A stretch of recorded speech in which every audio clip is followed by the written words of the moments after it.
morning and welcome to our special coverage.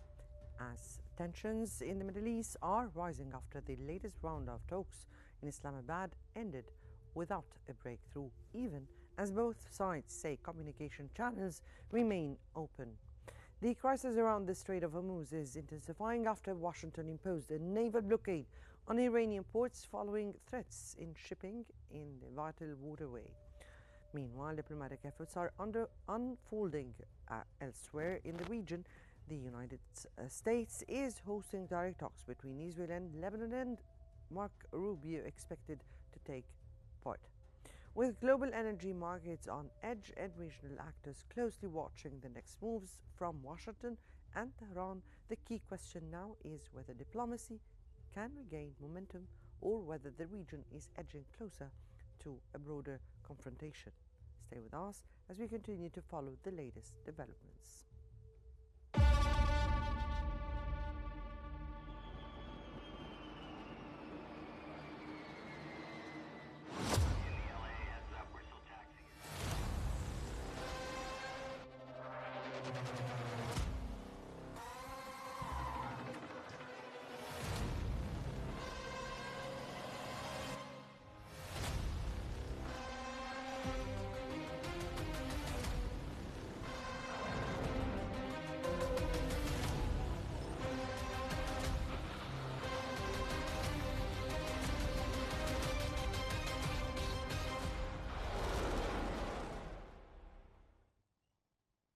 US President Donald Trump has revealed that Iran has reached out, expressing a strong eagerness to strike a deal.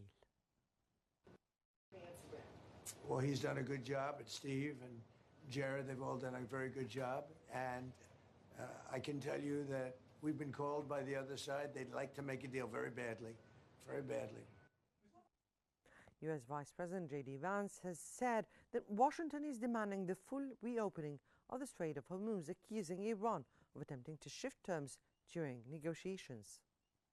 We need to see the Straits of Hormuz fully open, and this is frankly one of the things where the Iranians tried to move the goalposts during the negotiation. We made very clear that that's unacceptable. We came to the negotiations saying the United States, what we've given here is a ceasefire. We've stopped bombing the country. What we expect the Iranians to give up is a full reopening of the Straits of Hormuz. We have seen, as the president has said, some significant uptick in traffic coming through the Straits of Hormuz. That's good for the global economy. Meanwhile, Middle East from Pakistan, Egypt and Turkey are working to revive US-Iran negotiations before the current ceasefire expires next week. Axios reported that regional mediators are trying to narrow the remaining gaps between Washington and Tehran after the first round of high-level talks in Islamabad ended without a breakthrough. Reuters says the two sides left the door open to further dialogue after about 21 hours of negotiations, even though major differences remain over Iran's nuclear program, sanctions, and wider regional issues. Axios also said both sides still believe an agreement remains possible if the remaining disputes can be reduced in time for another round of talks in the coming days.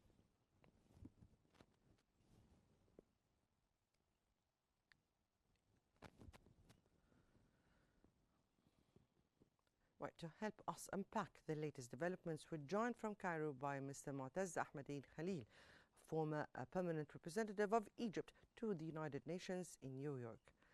Ambassador Khalil, good morning to you, sir. And let me start by asking, reports say that talks in Islamabad lasted about 21 hours, but collapsed after definitely the US said that the Iranian team did not have the authority to make a deal. In your view, what really caused the failure of those talks? Good morning, Mrs. Mousselhi, and thank you for having me. First, it is very naive to think that only one round of talks is enough to reach a substantive and sustainable agreement. In general, usually, experts do the negotiations for quite a bit of time, and then politicians come to sign and take the credit. This has not happened in this case. Then, of course, second, it is very funny to listen in your report that VP Vance has mentioned that Iran is moving the goalposts. In reality, the United States is moving the goalposts. Israel is moving the goalposts. If you see that the original deal included Lebanon, the US has acknowledged that. And then after a phone call between the President of the United States and the Prime Minister of Israel, things changed and Israel bombarded Lebanon and killed more than 300 innocent civilians in Lebanon. This is moving the goalposts. But again, the Iranians have mentioned that excessive demands and unacceptable demands that have not been achieved in the negotiations before the war, not again through the war, were trying to be forced down the throat of the Iranians during the negotiations. I see that Vice President Vance approached the talks in the same Trump usual manner. He was mentioning that the United States has presented the best and final offer, and the Iranians have to accept it. To me, I mean, this looks like he's selling a washing machine, not approaching political negotiations. This is the real reason why the talks have failed. Right. Now, from what we're following here, that the United States has imposed a naval blockade on Iranian ports under orders from US President Donald Trump. Is this mainly a pressure tactic, or could it lead to a wider military confrontation? I think this is another card that President Trump is playing in order to exert pressure on Iran. I would not be surprised if the talks resume. I believe that the ceasefire is going to hold for the coming week, and it may probably be extended. This is the usual Trump tactics. He used to escalate on Saturdays and Sundays during the weekend, and then de-escalate or deflate or tackle away on Tuesday or Wednesday. And meanwhile, he's achieving financial benefits by on stocks and the oil prices. This has happened maybe 5 times during this war. So I think the ceasefire will hold, and maybe there will be another round of negotiations, and the ceasefire might be extended. Right. Your Excellency, U.S. Vice President J.D. Vance, who is reported to be joining the Israel-Lebanon talks, said that Iran must make a clear commitment not to develop a nuclear weapon. How central is the nuclear issue in these negotiations, and could it block any future agreement from your point of view? I believe that the nuclear issue has been portrayed as the center of the negotiations.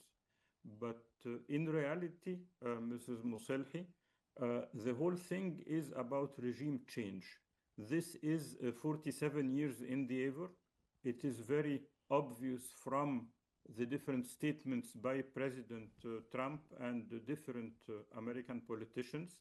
The nuclear issue, the missile issue, the alliances of between Iran and its proxies in the region, all these are excuses and pretexts in order to keep the pressure on the Iranian government until it collapses, and to another way and excuse to put on sanctions, blockades, and so on.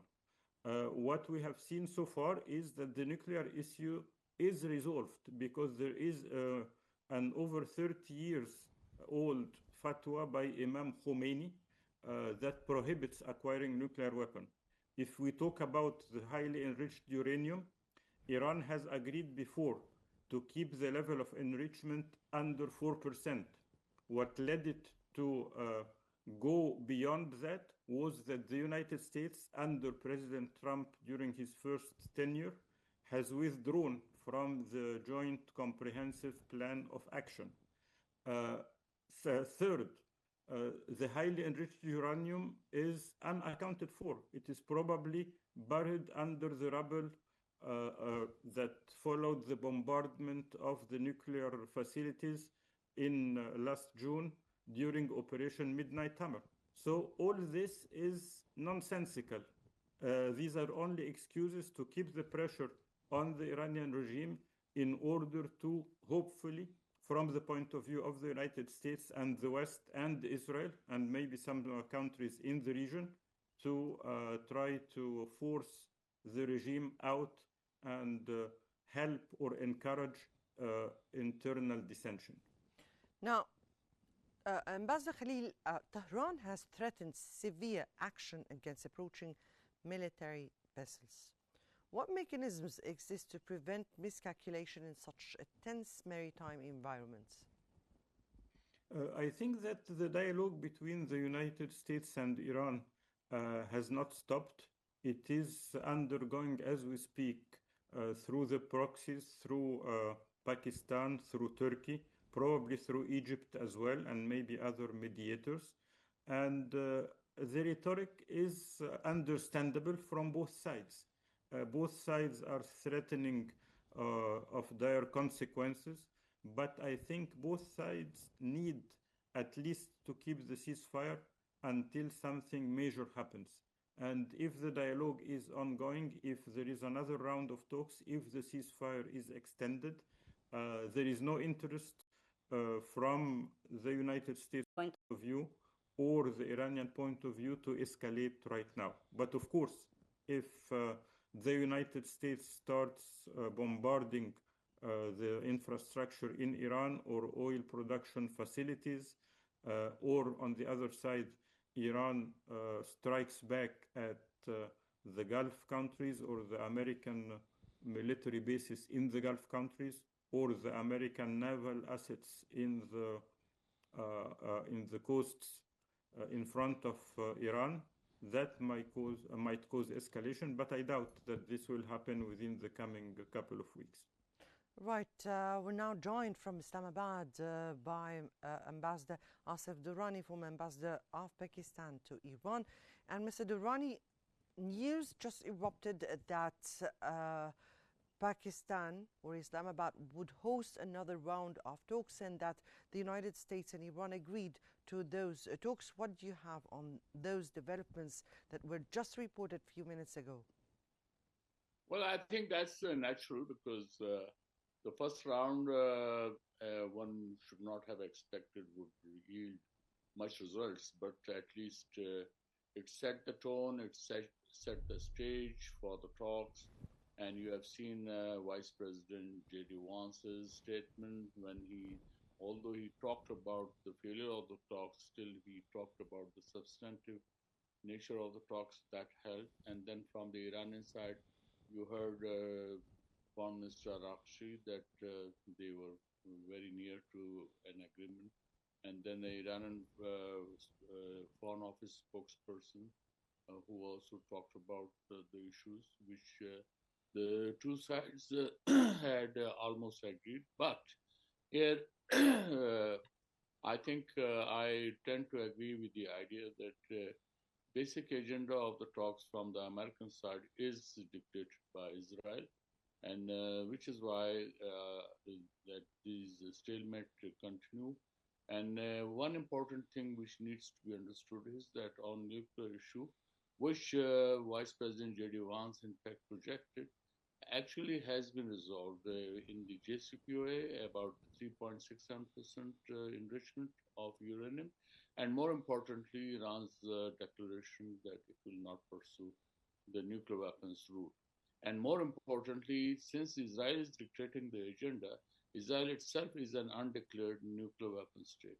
So it is, I think, not only Iran, but other states of the region, they should make a strong pitch about Israel's nuclear program. And already there is a resolution pending in the UN General Assembly about declaring Middle East as nuclear weapon-free zones.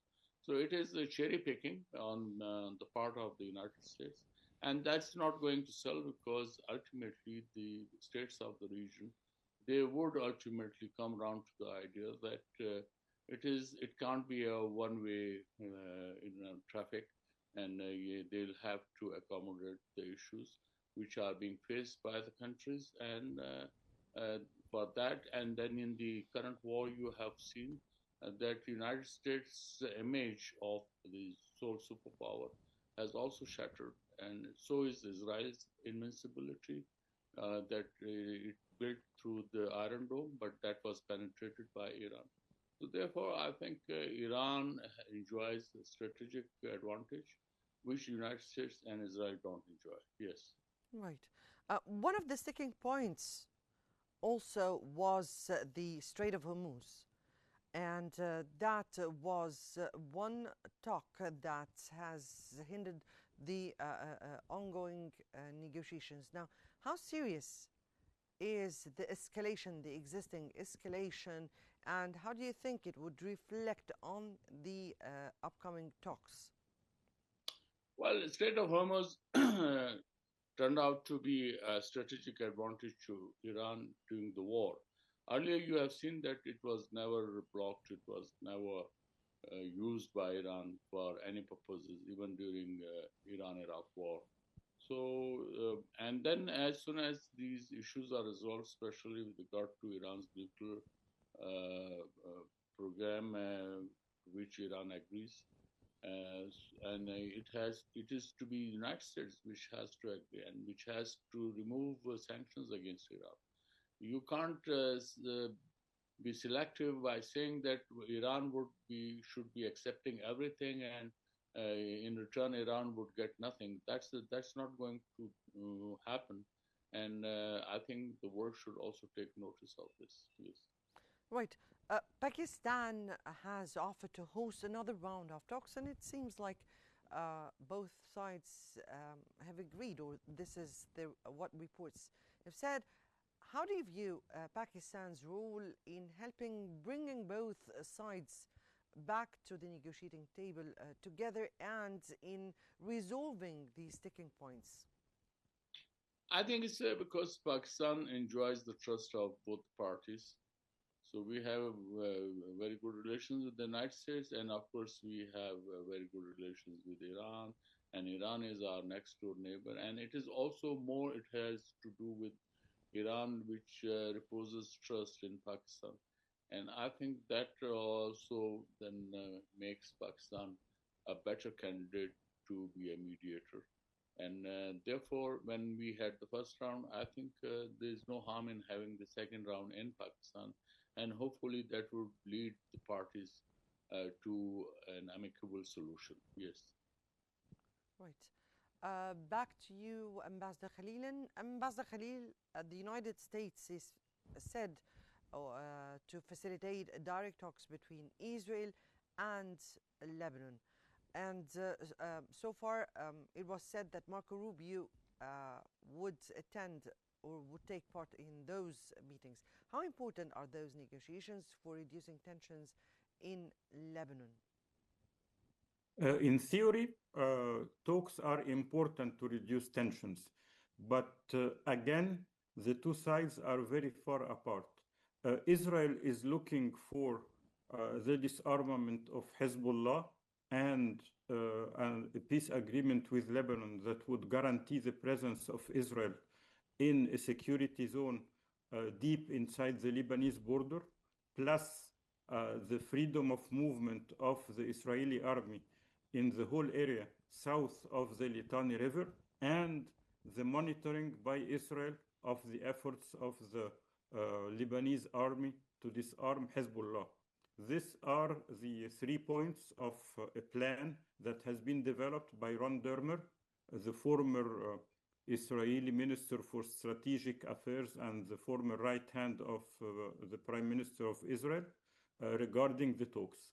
On the other side, Lebanon is looking for first a ceasefire that would lead to second the withdrawal of Israel from the territory of Lebanon. And these two commodities are not on the table for these negotiations. So I do not expect that much is going to happen, but the Lebanese are willing to try. In my opinion, without resistance against the Israeli invasion, nothing is going to happen. And also by excluding any party that would support Lebanon, like the Arab countries or even France, that is part of the Western camp that is sympathetic to Lebanon, although they support Israel, all these have been excluded, France and the Arab countries. So we should not expect much of these talks. Right. Back to Ambassador Durrani, and Pakistan has earlier suggested that Lebanon was included in the ceasefire, while on the other hand, the United States and Israel dismissed that claim.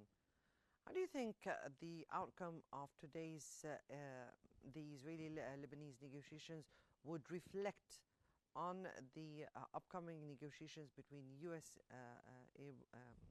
on the U.S.-Iran conflict, and do you think it would really affect the rising tensions? I think Israeli attacks on Lebanon is not going to help the talks between Iran and U.S. And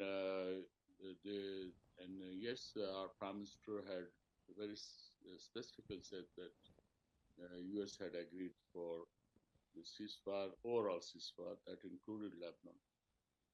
Well, it's not something new. The United States has backtracked, and so have Israel so many times. And you have seen that these 2 times war, one last year, 12 days, it was initiated by Israel, followed by the United States, and that too at a time when nuclear talks were at its advanced stage. And second time, now that on 28th February, when again Israel initiated attacks followed by the United States, again the nuclear talks were at its advanced stage. So in a way that Iran was dished twice. So these things, even with regard to Iran, I tend to agree with Ambassador Khalil that there's little hope about its success, because Israel is following salami tactics, and they want to gradually capture the territory, occupy the territory, which they have done it. So they will move in various directions where they can capture the territory. So I think the situation would be serious in the coming future. Right. Ambassador Khalil, Hezbollah leader Naim Qassem has previously rejected the planned talks between Lebanon and Israel, but now the talks are to start. How do you think that those talks would affect the upcoming negotiations? Do you think that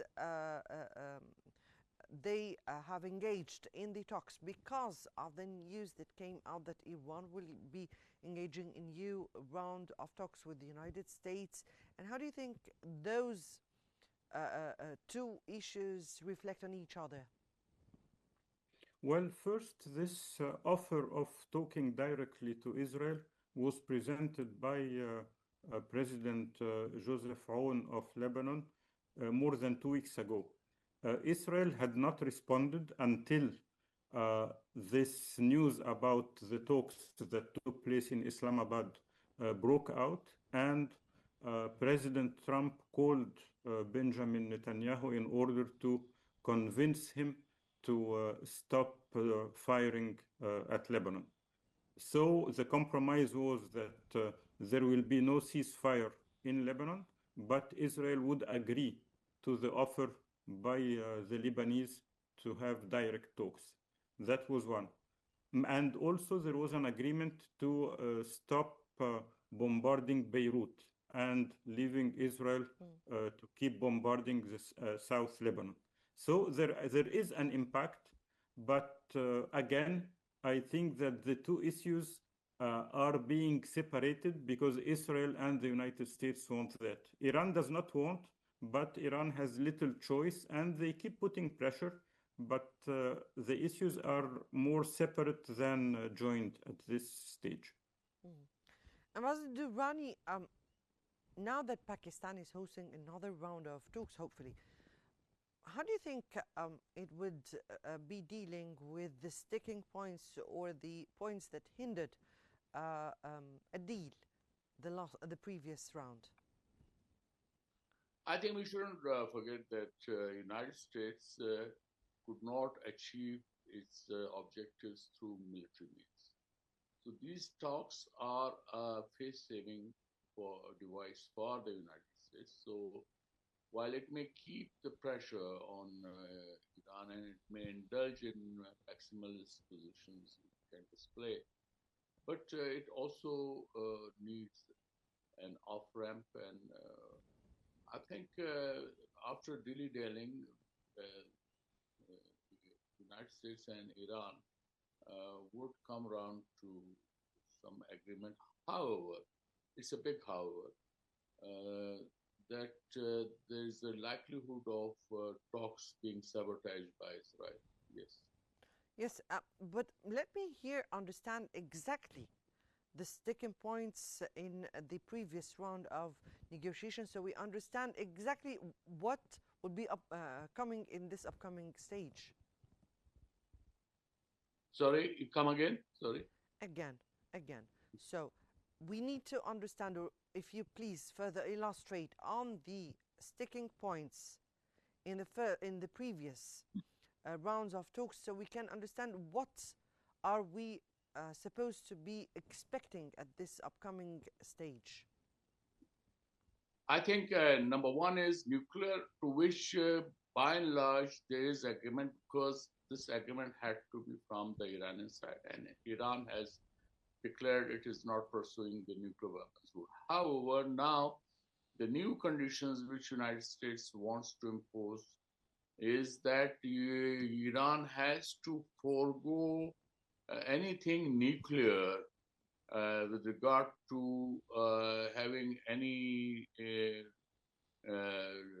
enriched uranium development, even if it is below 3.67% or 3.67%. So this is something, an unusual demand, to which United States cannot say it because it would be sheer violation of the Non-Proliferation Treaty, NPT, to which Iran is a signatory, and Iran has the right to have access to nuclear technology for peaceful purpose. This is sticking point number one. Second is, from Iran's perspective, the sanctions which have been imposed. While UN sanctions have lapsed, it is United States sanctions, and which are more stringent, that and the freezing of Iranian assets for the past many decades, that needs to be resolved. And third sticking point one has to look at is the assurances from the United States that it would not resort to military means. And with regard to Strait of Hormuz, of course, Iran will have to give assurances that it will not put pressure, or it will not use Strait of Hormuz as a tool to affect normal shipment of goods and services, and it would allow innocent passage. So these are the sticking points where I think they have to come around to an understanding. Yes. Mm-hmm. Ambassador Khalil, at this critical stage, how important is the role of regional and international actors in easing tensions across the wider conflict in the region? We're speaking about regional and the international partners. First, regional actors have no choice but to keep trying to bring the two parties at the table, because regional actors have vital interests that are threatened by the persistence of this war. The only remark I have is that I agree completely with Ambassador Durrani regarding that the mediators are offering an off-ramp for both sides, and especially the United States. So maybe they should deal with this mediation as if they are presenting a service for the United States, not as they are just trying to put pressure on Iran. And I am very satisfied that Pakistan does this and understands this very well, but the problem is that the United States does not understand that. Second, regarding international actors, I believe that there is a need for more active involvement by Russia and China in the talks in order to provide balance regarding the United States, which is a dominant power in the international system. So it needs a counterpart that has enough weight or similar weight in the international system in order to force the United States to take the talks seriously. Europe as well can contribute, and they are actually doing that by not accepting to be dragged into the war and not participating in the blockade. The participation of international actors is extremely important in order for the talks to reach results. Mhm. Ambassador Durrani, besides Pakistan's role as a mediator, what broader role could it play in preventing the conflict from further escalating into a wider regional war? I think Pakistan's outreach to other countries of the region which have given air bases, I think Pakistan has been involved with them also. And of course, Egypt and Turkey, they have been valuable partners. Pakistan, together with Egypt and Turkey, in fact, initiated this entire process in which Saudi foreign minister was also there. So I think the quadrilateral foreign ministers meeting laid the foundation of these talks and these mediation efforts. And so it is, I think it would be, again, quite advisable that we adopt this regional route and prevail upon the parties that peace in the region is only possible if they take concrete measures. And number one, they have to extend the present ceasefire further so that when the negotiations are taking place, so those are not disrupted with the resumption of war. Yes. Right, Ambassador Khalil, and briefly, please, with the circumstances and the developments we're seeing and following, do you think diplomacy continuing behind the doors is moving closer towards a solution or towards a wider regional confrontation? No, I think the wider regional confrontation has already happened. So now is the turn of diplomacy. But for diplomacy to succeed, I think that all the issues have to be addressed. The issue of Israel and the issue of Iran in order to have peace in the Arab world. Because if we resolve one issue, the other threat to the security of the region will remain. And a third issue that is very important is that we have to reach agreement and concrete steps towards disarmament, nuclear disarmament, and as well addressing the missile capabilities of all countries in the region, not only Iran, Israel as well. And there should be mutual understandings between Iran and the Gulf countries for non-interference and non-aggression from both sides. This is the key to achieving a sustainable result. Right, that was His Excellency Ambassador Mu'taz Ahmadin Khalil, former permanent representative of Egypt to the United Nations in New York, and Ambassador Asif Durrani, former ambassador of Pakistan to Iran. We thank you both, gentlemen, for the valuable insights. I guess that brings us to the end of this special coverage. Many thanks for watching, and stay tuned for more updates here on Qnews.